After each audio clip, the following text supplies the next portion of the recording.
afternoon. I am Tanisha Hudspeth, your Harris County Clerk, and we are here at our Election Technology Center. Today is a very special day. We have our very own Texas Secretary of State, Jane Nelson, here in Harris County. I think that deserves a round of applause. Jane, it is a pleasure to have you today. I know that we are doing voter education across the state of Texas, and it is a privilege and honor to have you here in Harris County. Thank you so very much. Thank you so much. Nice introduction. Well, Tanisha, thank you. Thank you not only for that introduction, but thank you most of all for what you do for Harris County. You have worked tirelessly to transition through election duties to your office, and you have done an amazing job. Thank you for what you're doing. Thank you for what you're getting ready to do, too. As County Clerk, Tanisha Hudspeth has worked with my office to make sure that elections in Harris County are running as smoothly as possible. We support your efforts here in Harris County and are there to help in any way we can. Thank you also for hosting this here today as I work to get the word out on the upcoming primary election. Throughout events like this, I count on reaching out to every qualified Texan voter and deliver a very important message. And that message is, make a plan for voting. As Texas Secretary of State, my goal is to make sure that every qualified Texan who wants to vote has all the information they need to cast a ballot.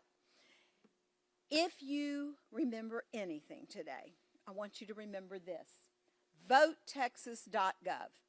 VoteTexas.gov is the official website from my office with all the voting information you need. You will also see reminders about important election dates and what you need to bring to the polls or how you can vote by mail if you qualify. So let's talk about some of those important dates for the March 5th primaries. February 5th was the last day to register in time for the primary election, but if you have not registered, please go ahead and register. There are going to be plenty of other upcoming elections that you can vote in. Register to vote. Number one. February 23rd, coming up very soon, is the last day to apply for a ballot by mail. Early voting runs from February 20th through March 1st, and of course, Election Day is March 5th. If you plan to vote in person, you will be asked to show one of 7 approved forms of photo ID. And those are a valid Texas driver's license, a Texas personal identification card, a passport, a Texas handgun license, a military identification card, a citizenship certificate, or a Texas election identification certificate.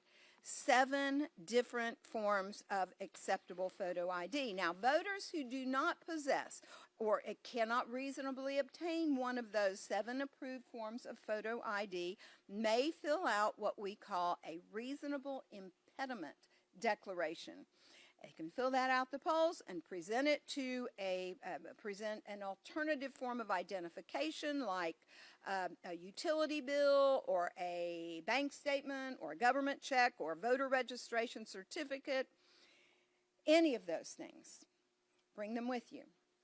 Now, if you would like to vote by mail, make sure you are eligible and be sure to apply for your ballot by mail. You are eligible to vote by mail if you're 65 years of age or older, if you're sick or disabled, if you are expected to give birth within 3 weeks of Election Day, or if you're going to be out of the county of registration throughout both the early voting period and Election Day. If you vote by mail, some things may have changed since you last cast your ballot. So, you're going to need to provide one of the following on your vote by mail application and when you submit your ballot. You must include your driver's Texas driver's license, your Texas personal identification card, an election identification certificate, or the last 4 digits of your Social Security number. If you've not been issued one of those forms of identifications, you must indicate that by checking the appropriate box on the ballot by mail application or your carrier envelope. That's a lot of information to remember. That's why I encourage Texans to go to votetexas.gov. Everything I just went over and much, much more is available for everyone at votetexas.gov. It's our one-stop shop. But now what if you don't have access to a computer? What if you can't go to this site for some reason?